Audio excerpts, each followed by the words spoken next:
నమస్తే, welcome to our channel. నేను మీ పద్మావతి. ఈరోజు మనతో పాటు ప్రముఖ ఆధ్యాత్మికవేత్త డాక్టర్ ముల్లపూడి సత్యనారాయణ గారు ఉన్నారు. మరి గురువు గారితో మాట్లాడేద్దాం. నమస్కారం. నమస్కారం పద్మావతి.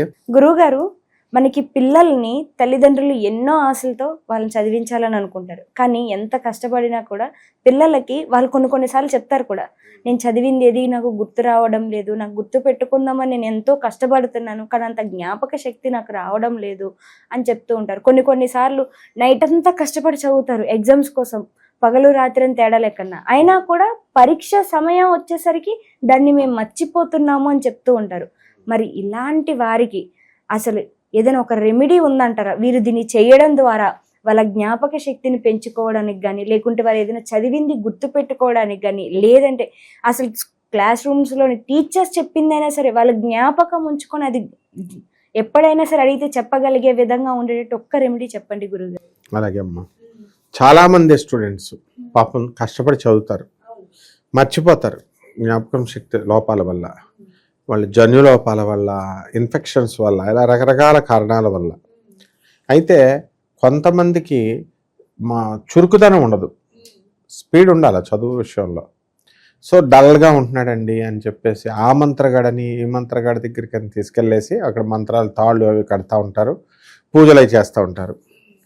అలాగే మనకి బాసరలో సరస్వతీదేవి గుళ్ళో వసంత నవరాత్రుల్లో వసంత పంచమి రోజున నాలుక మీద బేజాక్షరాలు రాసినట్టుగా అక్కడ చాలా తయారైపోయింది. అవును, దాంతోపాటు ఒకటి కూడా విన్నాను నేను, ఇప్పుడు మళ్ళీ ఆల్రెడీ అభ్యాసం అయిపోయిన వాళ్ళకు కూడా అక్కడ తీసుకెళ్ళి మళ్ళీ అక్షరాభ్యాసం చేయిస్తారు. చదువు రాని వారికి ఎంత పెద్దవాళ్ళు అయిపోయినా కూడా వెళ్ళి చేయించుకోవచ్చు అని వింటున్నాను. ఇది కరెక్టే అంటారు? అంటే ఒక్కసారే చేస్తారని తెలుసు పుట్టిన పిల్లవాళ్ళకి, ఒక్కసారి అభ్యాసం చేస్తే సరిపోతుంది అంటారా, లేకుంటే ఇలా రాకపోతే మళ్ళీ చేయించాలంటారా? ఒక్కసారి చేస్తే చాలు. మామూలుగా చేయని వాళ్ళు లక్షల మంది ఉంటారు, వాళ్ళందరూ చదువు రావట్లేదా? డబ్బులు సాగుతున్నాయి, ఆ చేసేవాళ్ళు వాళ్ళకి తారసపడుతున్నారు కాబట్టి మళ్ళీ చేయిస్తున్నారు రెండోసారి మూడోసారి అని. బాగానే ఉంది.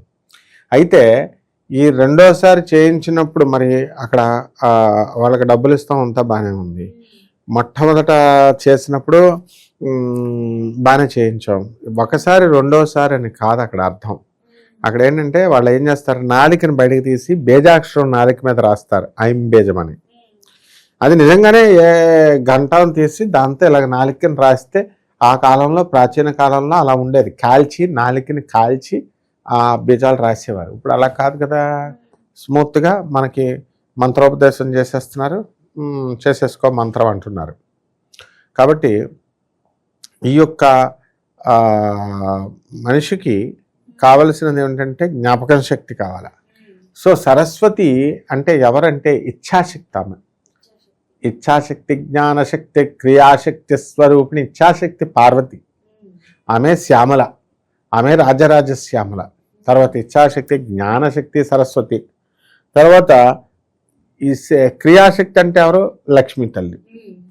కాబట్టి ఎవరికైనా సరే మనము ఇప్పుడు అక్షరాభ్యాసం రాయించేటటువంటిది జీవితంలో జరిగేటటువంటి ఎన్నో వేడుకల్లో ఇదొక వేడుక అనమాట. చిన్నప్పుడు ఉయ్యాల వేస్తాం, అన్నప్రాసన చేస్తాం, అలా ఇప్పుడు పెద్దడేయడని పంచ కడతాము, అలాగే ఓణి వేస్తారు ఆడవాళ్ళకి, తర్వాత ఉయ్యాల్లో వేస్తారు. ఉయ్యాల్లో వేసినప్పుడు ఇప్పుడు ఇంకేమైపోయిందంటే తన పెళ్ళిడికి వస్తున్నట్టే, విద్యాభ్యాసానికి వచ్చేసాడు అని అర్థం. ఇక ఈ కుర్రాడు వాడికి చదువు అవ్వట్లేదు. అప్పుడు ఏం చెప్తున్నారు, నాలుగు బయటికి తీసి బీజం, ఐం బీజం అని రాసి మళ్ళీ దాన్ని వెనక్కి తోసేస్తున్నారు. లేకపోతే అంటుకున్న దాన్ని ఇలా పగలగొట్టి దాని మీద రాస్తారన్నమాట, నాలుక మీద. అట్లా కాడదు, కాల్చేసి. ఇది బీజాలు రాసేటటువంటి ఉద్దేశం. దీన్ని రాయడం వల్ల సరస్వతీదేవి కరుణిస్తుందా అండి అని అంటే చదువుతారు కదా, అట్లీస్ట్ కొంచెం డిసిప్లిన్ వస్తుంది కదా. మరి వేరే బయట అయితే ఇక్కడ ఏమవుతుంది, ఆ డిసిప్లిన్ కూడా రాదనమాట. ఇప్పుడు మనం సామే బసతు జిహ్వాగ్రే బ్రహ్మరూప సరస్వతి అని అన్నారు. అంటే నాలిక మీద మనకు కూర్చుంటుంది సరస్వతీదేవి. తిష్టంతు తిష్టంతు అంటే కూర్చుంటుంది. అదే సరస్వతి అమ్మవారు మనకి మహాకాళిగా, మహాలక్ష్మిగా, మహాసరస్వతిగా పుట్టారు. పుట్టి ఈ ఆర్గళా స్తోత్రంలో ఉంటుందన్నమాట ఇదంతా కూడా, ఏ విధంగా అమ్మవారు చంపారు ఏంటి అన్నది.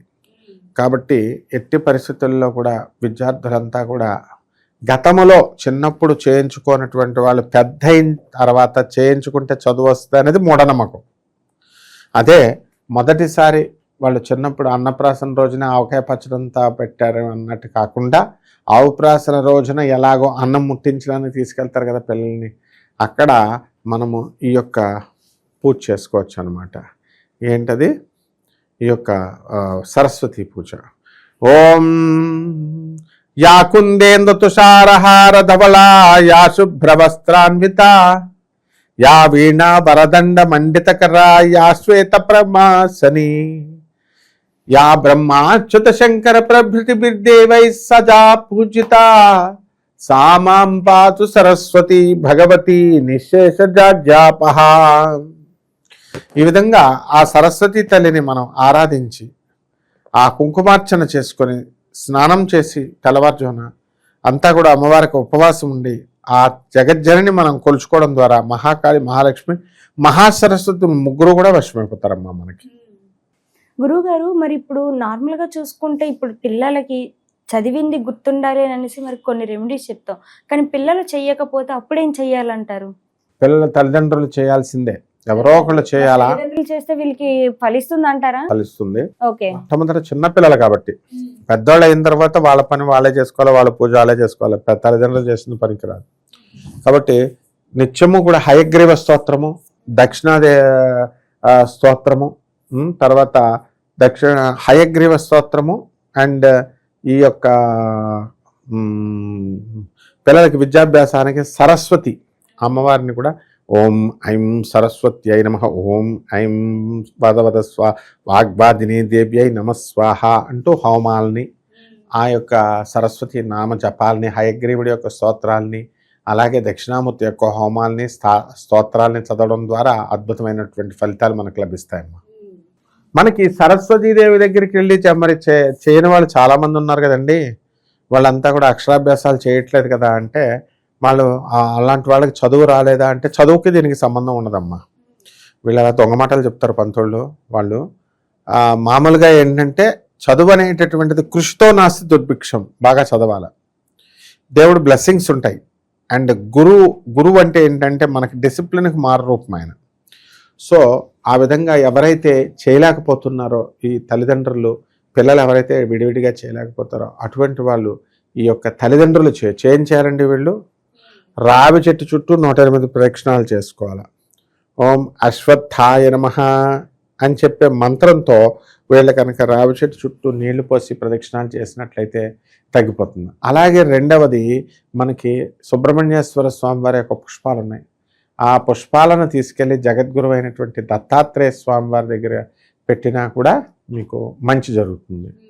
ఆ విధంగా ఈ యొక్క రాశుల వారంతా కూడా మనం అనుకున్న పని అనుకున్నట్లు జరగాలంటే స్వామి వారిని సూక్ష్మ శరీరంలో మనం భావించాలి, పూజించాలి.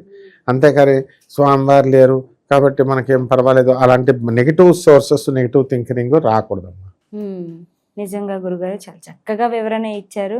అయితే చిన్న పిల్లలకి వారు చదివింది గుర్తుపెట్టుకోవాలి అన్న సరస్వతీదేవి వారిని రిపీట్ సరస్వతీదేవి వారిని కరుణించాలి అన్నా కూడా చాలా చక్కటి రెమెడీని అయితే వివరించారు. వాళ్ళ పిల్లలనైనా చేపించవచ్చు, లేదంటే వాళ్ళ తల్లిదండ్రులైనా చేయొచ్చు అని చెప్పారు. చాలా చక్కగా ఉంది. ధన్యవాదాలు.